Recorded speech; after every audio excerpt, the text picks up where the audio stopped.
தேவ அரசை மையமாக வைத்து நமது இந்த கருத்தரங்கை நாம் நடத்தி கொண்டிருக்கிறோம். பல்வேறு பரிமாணங்களை நாம் கற்றுக்கொண்டிருக்கிறோம். தேவ அரசுக்கு இன்னொரு பரிமாணம் உண்டு. அது எபேசியர் எழுதின நிருபம் 3ஆம் அதிகாரம் 14ஆம் வசனத்திலே சொல்லப்பட்டிருக்கிறது. அது இயேசுவின் குடும்பம் என்று சொல்லப்பட்டிருக்கிறது. யாராவது அதை வாசிப்பீர்களா? 14வது வசனத்தை.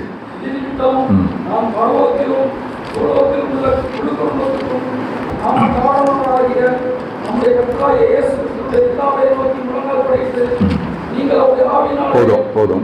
இது இந்த வசனத்தில் நீங்கள் கவனித்தீர்களானால் எபேசியர் எழுதின நிருபத்தில் 2 முறை ஜெபிக்கிறார் என்று நான் ஏற்கனவே சொன்னேன். 1ஆம் அதிகாரத்தில் ஜெபிக்கிறார், 3ஆம் அதிகாரத்திலும் ஜெபிக்கிறார். அந்த ஜெபம் ஒரு கருத்தாளம் மிக்க ஜெபம். வேதத்தின் ஜெபங்களை கற்றுக்கொண்டால் தேவன் விரும்புகிற விதமாக அவரோடு நம்முடைய ஜெபம் என்னும் பரிவர்த்தனை அமையும். இங்கே என்ன செய்கிறார்? ஆழமான காரியங்களை குறித்து பேசுகிறார். அதை பேசுகிற போதுதான் இரு திறத்தாரையும் கூட்டி வைக்கிறார். அது குடும்பம் என்று சொல்கிறார். இயேசுவின் குடும்பம் ஒன்று உண்டு. அப்புறம் அன்பு நிறைந்திடும் இடம் உண்டு. உயர்வும் இல்லை, தாழ்வும் இல்லை, ஏழை இல்லை, பணக்காரன் இல்லை, ராஜாதி ராஜா என்றென்றும் ஆண்டிடுவார். இந்த பாட்டை பாடும்போதெல்லாம் மறைந்த என் அன்புக்குரிய அண்ணன் கமலேசன் அவர்கள் ஆடுவார்கள். 2 கை அப்படி வச்சுக்கிட்டு பாடுவாரு. இந்த குடும்பம் தான் நாம் இயங்குகிற ஒரு இயக்கம். திருச்சபையின் முடிவான நோக்கமே இந்த தடுப்பு சுவர்களை, மனித மேட்டிமைகளை, ஆணவத்தை, மனிதனுக்குள் இருக்கும் பேராசைகளை, பெருமைகளை, வரட்டு கௌரவங்களை, இது போன்ற எல்லாவற்றையும் சிதைப்பதற்கு ஆங்கிலத்தில் பரோக்கியலிசம் சொல்லுவாங்க. ப்ரைட், பேஷன், பொசஷன், பரோக்கியலிசம், சிறு மனப்பான்மை, குழு மனப்பான்மை, கட்சி மனப்பான்மை, சாதிய மனப்பான்மை, இவை எல்லாவற்றையும் உடைத்து நாம் எல்லாரும் இயேசுவின் இரத்தத்தினால் மீட்கப்பட்டவர்கள். ஒரே இரத்தத்தினால் தோன்ற பண்ணினார், ஒரே இரத்தத்தினால் மீட்டுக் கொண்டார். ஒருவருடைய கீழ்ப்படியாமையினால் பாவம் பிரவேசித்தது, ஒருவருடைய கீழ்ப்படுதலினால் நாம் நீதிமான்களாக்கப்பட்டோம். அல்லேலூயா. இதுதான் திருச்சபை உலகத்துக்கு சொல்ல வேண்டிய முக்கியமான செய்தி. அதை நடைமுறைப்படுத்தி காட்ட வேண்டியது அல்லது ரூபகாரப்படுத்துவது ஆலயத்திற்கு வெளியே மீதி இருக்கும் நேரத்தில் எல்லாம் நாம் செய்ய வேண்டியது. உயர்வும் இல்லை, தாழ்வும் இல்லை, ஏழை இல்லை, பணக்காரன் இல்லை, ராஜாதி ராஜா என்றென்றும் ஆட்சி செய்வார். எல்லாரையும் ஒரே சக உதிரராக பார்ப்பது, சமமாக நடத்துவது, மேன்மை பாராட்டாமல் இருப்பது, கட்சி மனப்பான்மையின்றி, சாதிய மனப்பான்மை, தாழ்வு மனப்பான்மை, உயர்ந்த மனம் என்கின்ற எந்த பாராபட்சமும் இல்லாமல் இருப்பது. இதை குறித்து நாம் முதலாவது நம்முடைய மனதை பறிகொடுக்க வேண்டும் என்று விரும்புகிறேன். இதில் தான் சபை வருகிறது. முதலாவது தனிமனிதனுடைய வாழ்க்கையில் இயேசு கிறிஸ்து ஆட்சி செய்கிறார். அதான் ரட்சிக்கப்படுகிற போது நடக்கிறது. முதலாவது அவர் என் அரசராக மாறுகிறார். இதுவரைக்கும் சூழல் ஆட்டுவித்தது. இப்பொழுது ஆண்டவரே எனக்கு ஆண்டவரும் அரசருமாக இருக்கிறார். அவர் எனக்குள் வந்து வாழுகிறார், என்னை அவர் ஆளுகிறார். அவர் ஆளுகிற போது என்ன நடக்கும்? கிறிஸ்துவிலே நான் வேர் ஊன்றுவேன். இந்த ஜெபத்துல தான் சொல்றாரு. பரிசுத்தாவின் ஆற்றலினால் நான் நிரம்புவேன். இயேசு கிறிஸ்துவின் மேல் உள்ள விசுவாசத்தினால் கிறிஸ்து நம்மிலே வாசம் செய்வார். கிறிஸ்து நம்மில் வாசம் செய்வதனால் பரிசுத்தாவின் ஆற்றலினாலே நான் பலப்படுவேன். தேவ பிதாவினால் நான் மனம் ஊன்றி வளருவேன். அவரை அறிகிற அறிவில்லால் நான் பெருகுவேன் என்று அவர் ஜெபிக்கிறார். இதை எளிமைப்படுத்த வேண்டும் என்றால் இந்த 4 கருத்துக்களையும் நான் உங்களுக்கு சொல்ல வேண்டும். கடைசியாக அந்த அதிகாரத்தை முடிக்கும் போது அதிலே நாம் இன்னும் அதிகமாய் 20ஆம் வசனத்தை பாருங்கள். மிகவும் அதிகமாய் நமக்குள்ளே கிரியை செய்ய வல்லமை உள்ளவர். அதாவது இன்னும் அதிகமாய் இவைகளை கொண்டு வர வல்லவர், ஆற்றலில் பெருக, அவரில் அஸ்திபாரமிடப்பட்டிருப்பதில் இன்னும் ஊன்ற கட்டப்பட, விசுவாசத்தில் மெருகேற்றம் காண்பதற்கு இன்னும் மேலும் மேலும் மென்மேலுமாய் நம்மை வளர்க்கிற ஒரு ஆண்டவர் நமக்கு இருக்கிறார். அதைத்தான் அவர் சொல்லுகிறார். அதில் ஒரு சாஸ்வதம் முடிந்து விட்டது, இதுக்கு மேல வளர்வதற்கான சாத்தியக்கூறு இல்லை என்பது அல்ல. மகிமையின் மேல் மகிமை அடைந்து மறுரூபமாகி கொண்டே இருக்கிறோம். அதற்கு அஸ்தமனமே இல்லை. அவரை பார்க்கிறோம், அவருடைய சாயலினாலே மகிமை அடைகிறோம். அவரை பார்க்க பார்க்க பார்க்க இந்த உலகத்தை விட்டு நாம் அஸ்தமிக்கின்ற போது அல்லது வருகை முந்திக் கொள்ளுமானால் அப்பொழுது அவருடைய மகிமையிலே நாம் பூரணமாய் பங்களிக்கின்ற வரைக்கும் இந்த வளர்ச்சி மெருகேற்றம் என்பது தொடர்ந்து கொண்டே இருக்கிறது. இதை முதலாம் தேதிக்கு காலையில நான் உங்களுக்கு நினைப்பூட்ட வேண்டும் என்று நான் ஆசைப்பட்டேன். அதற்கு பிறகு தனி மனிதர்களை ஆட்சி செய்கிறவர் திருச்சபை நாயகராகவும் இருக்கிறார். தனி மனிதர்கள் என்பவர்கள் யார்? சபை என்பது மக்கள் கூட்டம், கட்டிடம் அல்ல. உங்களுக்கு தெரியும், நிறைய சபைகள் இன்னும் என்ன இருக்கு? சபை என்றால் கட்டிடம், ஆலய பிரதிஷ்டை என்று ஓடுவார்கள். எங்க ஊர்ல தான் அவங்க எங்க இருந்தாலும் ஓடுவாங்க, கடன் வாங்கியாவது ஓடுவாங்க. ஆலயத்தின் மேல் இருக்கும் அன்பு தவறு அல்ல, இது தேவனுடைய வீடு தான். ஆனால் தேவனை ஆராதிப்பதற்கு என்று பிரத்யேகப்படுத்தப்பட்டதினால் அதற்கு மகிமை உண்டே தவிர கட்டிடத்திற்கு அதை தாண்டி வேறொரு மகிமையும் கிடையாது. அதெல்லாம் பெரிய பெரிய கோபுரங்களை கட்டி தங்களுடைய ஆணவத்தை காட்டினார்கள். எங்கள் மாவட்டத்திற்கு வந்து கோபுரங்கள் இருக்கும். நான் சொல்லுவேன், இந்த கோபுரங்கள் எங்கள் ஆணவத்தின் அடையாளம் என்று சொல்லுவேன். அந்த ஊர்ல 277 அடி இருக்குன்னா இவர் இன்னும் 2 அடி வயலில் கட்டுவாங்க. கோபுரங்கள் என்ன? ஆண்டவரை பார்க்க வேண்டும் என்பதற்காக, நீங்கள் சமுதாயத்தில் உயர்ந்து நிற்க வேண்டும் என்பதற்காக அடையாளமாக வைக்கப்பட்டது. அதற்கு அத்தனை கோடி பணம் செலவழிக்க வேண்டிய அவசியம் இல்லை. கட்டிடம் அல்ல, மனித மனங்களில் அவர் ஆட்சி செய்கிறார். அதுதான் தேவனுடைய ராஜ்யம். தேவன் ஆட்சி செய்கிற மனங்களை கொண்டவர்கள் ஒன்று கூடி வருகிற போது அது வெறும் சபை அல்ல, திருச்சபை.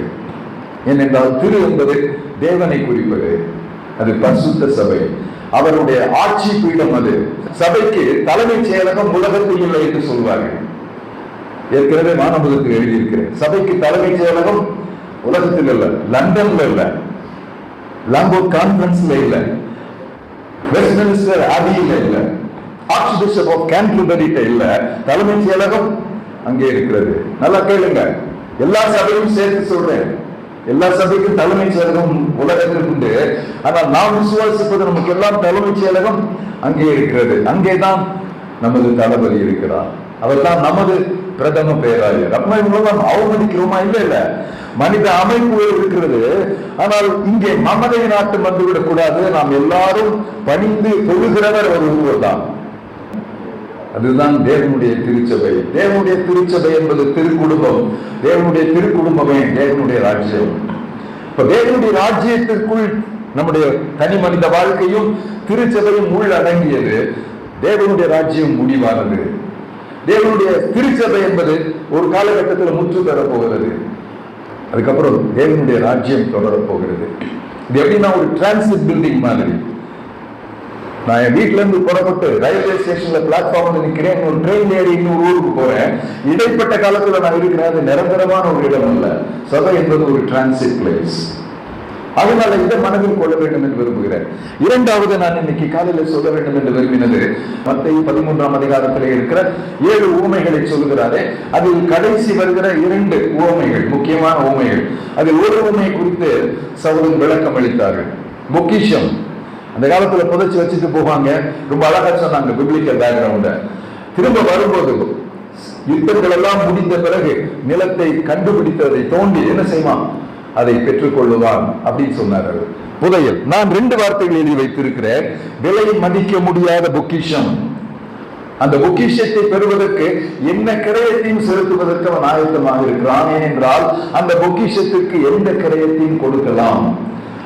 அது என்னிடம் இருக்கும் வஸ்துக்களை விட உயர்ந்தது. உங்களுக்கு புரியுதா? மேலான அன்புக்கு மலிவான அன்பை பறி கொடுத்தால்தான் கிறிஸ்தவ வாழ்க்கை வெற்றி பெற முடியும் என்று இளைஞர்களுக்கு நான் அடிக்கடி சொல்லுவேன். மேலான அன்புக்கு மனதை பறி கொடுக்காதவர்கள் மலிவு காதலுக்கு சிறையாகிறார்கள். மலிவான காதல்கள், மேலான அன்பு, அந்த சிகர அன்புக்கு நாம் தலை வணங்கினால் உலகத்தின் சில்லறை அன்புகளுக்கு நாம் தலை வணங்குவதே இல்லை. அப்போ மதிப்பீடுகள் முக்கியமானது. தான் இரண்டாவதாக சொல்ல வேண்டும் என்று விரும்புகிறேன். அந்த 45ஆம் வசனத்தை யாரால் வாசியுங்கள். மத்தேயு 13:45.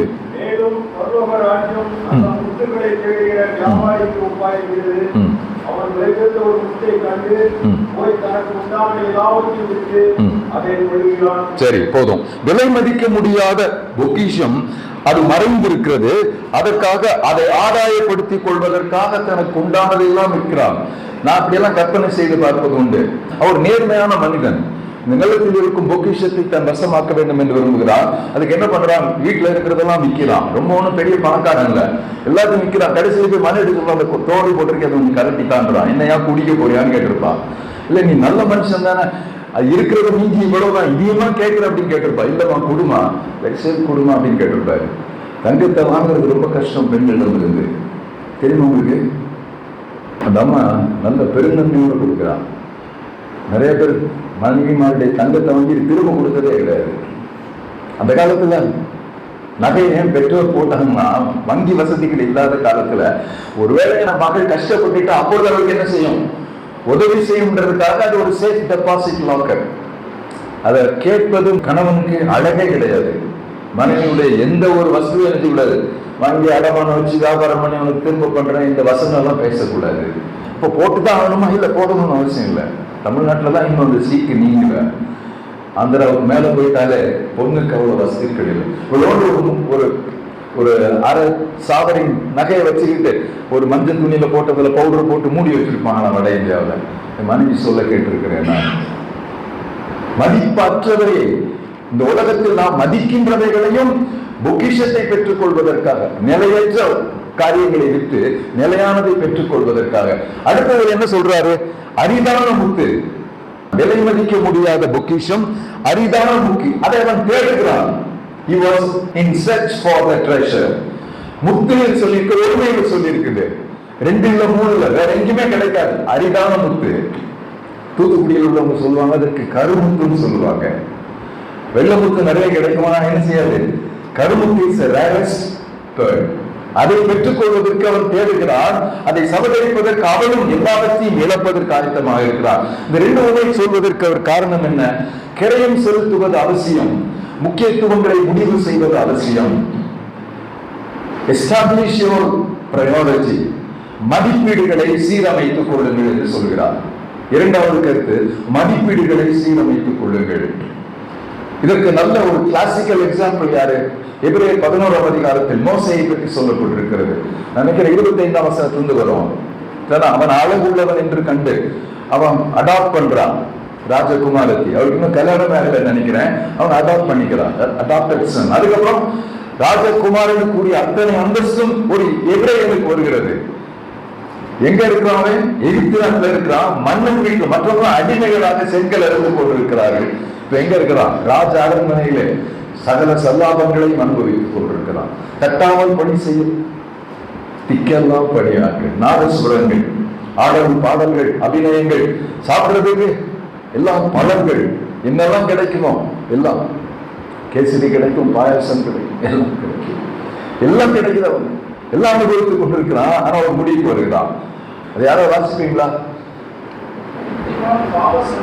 அனித்தியமான பாவ சந்தோஷத்தை அனுபவிப்பதை பார்க்கிலும் தேவ ஜனத்தோட துன்பத்தை அனுபவிப்பதை தெரிந்து கொண்டு இனிமேல் வரும் பலன் மேல் நோக்கமாயிருந்தான். உலகம் அவனுக்கு பாத்திரமாக இருக்கவில்லை. என்ன ரொம்ப உந்தி தடுக்கிற வார்த்தைகள் இது ஒன்று. அனித்தியமான பாவ சந்தோஷம், நிலையான சந்தோஷத்துக்காக அனித்தியமான சந்தோஷத்தை விட்டுக் கொடுக்கிறவன் முட்டாளா, அவன் தான் அறிவாளி. அனித்தியமான பாவ சந்தோஷத்தை அனுபவிப்பதை பார்க்கிலும் தேவ ஜனத்தோட துன்பத்தை அனுபவிப்பதை, இட்ஸ் an original choice. இது ஏதோ திணிக்கப்பட்ட கட்டாயம் அல்ல. எல்லா செல்வ வளமையும் இருக்கிறது, ஆனால் இதற்கு நான் அடிமைப்பட மாட்டேன், இந்த ஆண்டவருக்காக ஈடுபொருளாக்குவேன், விலைகளையும் செலுத்துவேன், மூலதனமாக்குவேன், இவைகளை வைத்து கொண்டாட மாட்டேன். They are not for any celebration. தேவனுக்காக அவைகளை நான் நஷ்டம் என்றும் குப்பையுமாக கருதுகிறேன். They are not for any emotional investment. என் மனப்பறிகொடுப்பு எது மீது என்னுடைய மனப்பறிகொடுப்பு இருக்கிறதோ அங்குதான் என்னுடைய செல்வ பகிர்வும் இருக்கும். உங்கள் மனம் எங்கேயோ அங்கே உங்கள் பணம் இருக்கும் சொன்னாரு. பூமியிலே பொக்கிஷங்களை சேர்த்து வைக்காதிருங்கள், என்ன செய்யும்? நிறைய பேர் சொல்ல மாட்டாங்க வசனத்தெல்லாம். சொன்னா நீ அன்னைக்கு சொன்னிய நான் கேட்டுருவேன் சொல்லுவாங்க, நான் அன்னைக்கு சொல்லலையே அப்படின்னு இருப்பாங்க. எனக்கு நினைவுக்கு வருகிற வசனம் யாக்கோபு 5ஆம் அதிகாரத்துல பொன்னும் துருப்பிடிக்கும் காலத்தில் பொக்கிஷங்களை சேர்த்தீர்கள்னு ஒரு வசனம் இருக்குது. பொன்னும் துருப்பிடிக்கும் காலம். நான் நினைக்கிறேன் பொன் துருப்பிடிக்குமா, துருப்பிடிக்கும் நான் கேள்விப்பட்டிருக்கேன், அனுபவத்துல கண்டிருக்கிறேன். ஆனா மதிப்பு இழந்து போவதை சொல்லுகிறதோ என்னவோ தெரியல. மதிப்பு இல்லாதவைகளுக்கு மதிப்பை கொடுப்பது முட்டாள்தனம். அந்த காலத்துல கலிபோர்னியாவுக்கு இந்த வெஸ்ட்வர்ட் மூவ்மெண்ட் சொல்லுவாங்க. அமெரிக்காவை ஐரோப்பிய நாடுகளை சேர்ந்தவர் வந்து ஆக்கிரமித்த போது ஒவ்வொருத்தரா அவங்க ஊருக்கு நிலத்தை எடுத்துக்கிட்டாங்களாம். ரொம்ப கொடுத்து வச்ச மகராசங்க எவ்வளவு அளந்து போட முடியுமோ அவ்வளவு அளந்து போட்டாங்க. இப்ப 1000 சதுர அடி தான் பேசிட்டு இருக்கிறாங்க. அப்போ வேலின்லாம் பேசுனாங்க அந்த காலத்துல. வேலின்னா ஒரு பெரிய நிலப்பரப்பு. அப்படி அளந்து போகும்போது கலிபோர்னியால போயிட்டு இருந்தாங்களா, நிறைய காக்கா பொண்ணு இருந்ததாம். மைக்கா கேள்விப்பட்டிருக்கீங்களா? மைக்கா நம்ம ஊர்ல ஈரோட்ல இருக்குது. இந்த மைக்காவை பார்த்துட்டு இது பொண்ணுன்னு நினைச்சிட்டு எல்லாரும் அழுனாங்களாம். மைக்காவை பொண்ணு நினைச்சு அழுனாங்களாம். கையில இப்ப மாதிரி அப்போ பெட் ஜார்லாம் கிடையாது, பாட்டில்லாம் கிடையாது, தண்ணி இல்லை. தேடிட்டே போனாங்களா, போயிட்டு இன்னும் சேர்த்தாங்களா, இன்னும் கிடைக்கும். கடைசியில நிறைய பேர் இங்க செத்து கிடந்தாங்களாம். எதனால? மண்ணெல்லாம் பொன்னின்று எண்ணி கண்ணீரண்டும் குருடானே. அப்படி ஒரு வரி கேட்டிருக்கேன். அது எங்க உள்ளதுன்னு தெரியல, கவிதையா நீங்க பாருங்க. காக்கா பொண்ணை பார்த்து இதுதான் நிஜமான பொண்ணு நினைச்சுக்கிட்டு கடைசியில் செத்து கிடந்தாங்களாம். காரணம் என்ன? மதிப்பில்லாதவற்றிற்கு மிதமிஞ்ச மதிப்பு கொடுக்கிறவன் முட்டாள். ரொம்ப கனமான வார்த்தை விஷயமா மனுஷன். மதிப்பு இல்லாத வஸ்துக்கு மதிப்பு கொடுக்கிறவன் புத்திசாலி அல்ல. கொஞ்சம் பாசிட்டிவா இருக்குன்னு நினைக்கிறேன். மதிப்பீடுகளின் முக்கியத்துவத்தை நிதானிப்பது. பாவ சந்தோஷத்தை அனுபவிப்பதை பார்க்கிறோம், தேவதானத்தோட துன்பத்தை அனுபவிப்பதை தெரிந்து கொண்டு இனிமே வரும் பலனை நோக்கமாயிருந்தான். He was futuristic, not very much preoccupied with the present. இக்காலத்துக்குரியத வருங்காலத்துக்காக வாழ்ந்தவர், வருங்காலத்துக்காக பொக்கிஷத்தை சேர்க்கிறவர்கள். அதான் தேவனுடைய ராஜ்யம். நான் பொதுவா சொல்லுவேன், தேவனுடைய ராஜ்யத்துல பணம் நீங்க போடணுமா, 2 கவுண்டர்ஸ் இருக்குது. ஒண்ணு தேவனுடைய ராஜ்யத்தின் கட்டுமான பணிக்கு செலவு செய்கிறவர்கள், கட்டிடங்களுக்கு அல்ல, கனவு திட்டங்களுக்கு அல்ல. கஷ்டப்பட்டு நீங்கள் சம்பாதித்த பணத்தை கனவு திட்டங்களுக்கு கொடுக்காதீர்கள், கல்லறை கட்டுவதற்கு கொடுக்காதீர்கள், களப்பணிக்கு கொடுங்கள். கஷ்டப்பட்டு பணி செய்கிற ஊழியர்கள் விசாரிப்பார் இல்லாமல் உடைய பிள்ளைகளின் தேவைகள் கூட சரியாக சந்திக்கப்படாமல் அநேகமாயிரம் ஊழியர்கள் இந்த தேசத்திலே விளம்பரம் இல்லாமல் வேலை செய்து கொண்டிருக்கிறார்கள். அவர்களை நினைப்பார்கள். உதாரித்தனமாக வாழ்ந்து உல்லாசமாக வாழ்கிறவர்களுக்கு, பொழுதுபோக்கு ஊழியம் செய்கிறவர்களுக்கு திரைகூட்டி பணங்கள் கொடுக்கப்படுகிறது. இந்த முரண்பாடு மாற வேண்டும். இதனுடைய தாழ்மையான வேண்டுகோள். முதலீடு செய்வது, சரியான காரியங்களில் முதலீடு செய்வது, தேவனுடைய ராஜ்யத்தின் கட்டுமான பணிக்காக முதலீடு செய்வது ஒரு கவுண்டர். 2வது கவுண்டர், ஏழைகளுக்கு இறங்குகிறவன் கர்த்தருக்கு கடன் கொடு. பரலோக ராஜ்யத்துல ஏழைகளுக்கு கொடுக்கிறவன் கர்த்தருக்கு. யாருக்கு லோன் கொடுக்கிறோம்? அதிர்ச்சியா இல்லையா? சாதாரணமா உட்காந்துருக்கிறீங்க, சென்னையில ஜவுடாலா உட்காந்துருக்கீங்கன்னு சொல்லுவாங்க. அது என்னன்னு தெரியல, சமஸ்கிருதமா அது என்னன்னு தெரியல. அப்படி உட்கார்ந்து ஆண்டவருக்கு கடன் கொடுக்க முடியுமா? ஆண்டவருக்கு தாராளமாக கொடுக்கிறவன், தேவனை கடன்காரனாக்குகிறவர்கள். இதெல்லாம் நீங்க யோசிச்சு பாருங்க. 2 கொரிந்தியர் எழுதின கடிதம் 8ஆம் அதிகாரம் 9ஆம் அதிகாரத்தை வாசித்து பார்த்து, வேதம் புதிய ஏற்பாடு கற்பிக்கிற, புதிய ஏற்பாட்டு ஈகையை கற்றுக்கொள்ள இன்னும் தசம பாகத்தை பற்றி பேசிக் கொண்டிருக்காதீர்கள். தசம பாகம் புதிய ஏற்பாட்டு போதனை அல்ல. புதிய ஏற்பாட்டு போதனை என்ன? ஆண்டவர்களுக்கு தாராளமாய் கொடுப்பது, கணக்கு பார்க்காமல் கொடுப்பது, மனப்பூர்வமாக கொடுப்பது, மன ரம்யத்தோடு கொடுப்பது, கட்டாயமாக இல்ல, நிசதமாயும் அல்ல, மனப்பூர்வமாய் கொடுப்பது. தேவனுடைய ஊழியத்துக்கு அப்படி கொடுங்க. இப்படித்தான் வரும் இந்த ஊழியத்துக்கு. யாரும் போய் பலவந்தமா வாங்குறதுல நமக்கு முன்னேற்ற பணியாளர்கள் கிடையாது. நல்லா தெரிஞ்சுங்க, இது தேவனுடைய ராஜ்யம், இது மனித பணி அல்ல. அவர் தான் நமக்கு எல்லாருக்கும் தலைவர், நாம் எல்லாரும் சக வேலைக்காரர்கள். பவுலிடமிருந்து அதைத்தான் நான் கற்றுக்கொண்டேன். சீஃப் பாஸ்டர் எங்கேயாவது சொல்லியிருக்காரா? பிரதம போதகன்னு சொல்லியிருக்காரா? புதிய பாட்டை நம்ம படிக்கிறதே இல்லை. இந்த உலகத்தினுடைய காரியங்கள் எல்லாம் பார்த்து என்ன செய்துட்டோம்? அட்மினிஸ்ட்ரேஷனை சபைக்குள்ள கொண்டு வந்துட்டோம். அதனால சபை வளர முடியாமல் சிக்கி கிடக்கிறது. சிக்க எடுக்கிறதுக்கு ஆளே கிடையாது, யாராலும் எடுக்க முடியாது. சிக்க அறுக்கலாம், எடுக்க முடியாது. இதெல்லாம் நம்ம வெளிவரணும் செய்யணும். தேவனுடைய ராஜ்யத்திற்கு பொருந்தாத நிர்வாகங்கள், கலாச்சாரங்கள், பாரம்பரியங்கள் எல்லாவற்றையும் நாம் நீண்ட ஜபத்தோடு பரிசுத்த பயத்தோடு அவைகளை அப்புறப்படுத்தி தேவனுடைய ராஜ்யம் கலங்கப்படாமல் பார்த்துக் கொள்ள வேண்டும். தேவாவியால் தூண்டப்பட்டவர் அனலான மக்கள், மீட்பர் இயேசுவின் சிநேகமானவர் அனலான மக்கள், தேவ கட்டளை கீழ்ப்படிந்தவர் அனலான மக்கள், வானளாவிய காட்சி பெற்றவர் அனலான மக்கள். அபாகா அபாகா அபாகா அபாகா அபாகா அபாகா அபாகா அபாகா அபாகா அபாகா